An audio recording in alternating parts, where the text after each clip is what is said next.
Let me tell you a story about wealth that might surprise you. We often hear those rags to riches tales, but what does it really take to go from struggling to thriving financially? I recently met someone who completely transformed their life. Let's call him Mike. 10 years ago, he was living paycheck to paycheck, drowning in credit card debt, and sharing a tiny apartment with three roommates. Today, he owns multiple properties and runs a successful business. But here's the thing. It wasn't some overnight success or lucky break that got him there. What made the difference wasn't winning the lottery or inheriting a fortune. It was something much more powerful, his mindset. Mike realized that being rich isn't just about having money. It's about how you think about money. He started by educating himself, reading everything he could about personal finance and investing. Instead of buying things to look rich, he invested in assets that could make him rich.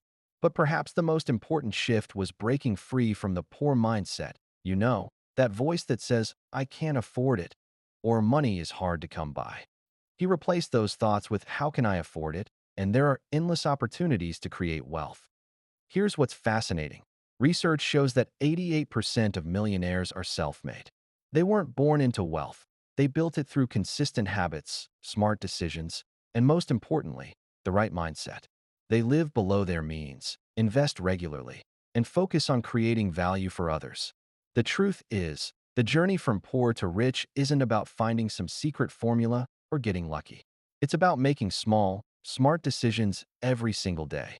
It's about choosing to invest instead of spend, to learn instead of complain, and to take responsibility instead of making excuses. So if you're starting from zero or even below zero, remember this. Every wealthy person you admire started somewhere. Your current situation is just that, current. It's not your destiny unless you choose it to be. The real question is, are you ready to change how you think about money?